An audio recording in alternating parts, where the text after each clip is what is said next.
Okay, for the one person that said my YouTube videos made him seasick, I bought a tripod at Goodwill yesterday. It's broken, but I got it for like $2.24.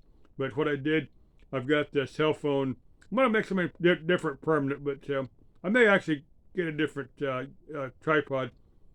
Well, sometime I'll get a decent camera that I can make YouTube, but not at this point in time. But anyway, I got one of those Harbor Freight springy things clamped to my, clamping my cell phone to the tripod, so I don't make people seasick. But anyway, um, I want to tell a story. I read it in the National Enquirer back in the 70s. Now, what the National Enquirer used to do, they would what today we would call clickbait. They'd have all these wild stories that you say, well, they're probably just made up just so people buy the paper to read the story. But there's one story, there's two or three that I remember that I found interesting. Now, at some point in time, I'll repeat them here. Now, and I'll give the National Enquirer credit for their story. But this gentleman was on leave from the service um, for a couple of weeks, and he goes to the city.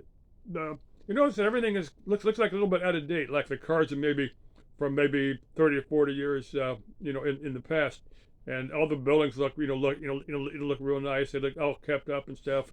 And he meets this lady that he really likes. Let's call her Mary. I don't remember the name of the story, but I'll call her Mary.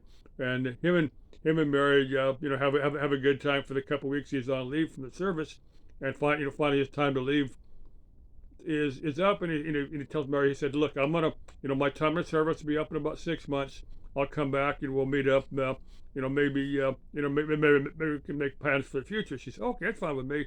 So he goes, finishes his commitment to service, and he comes back, and notices the city's really, really run down. It's completely different than the way he remembered it.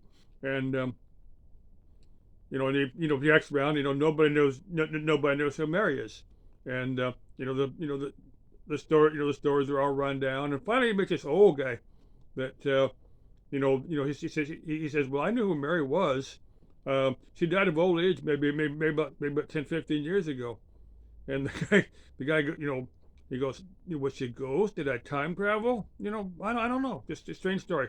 I said, was she a ghost? Did you time travel?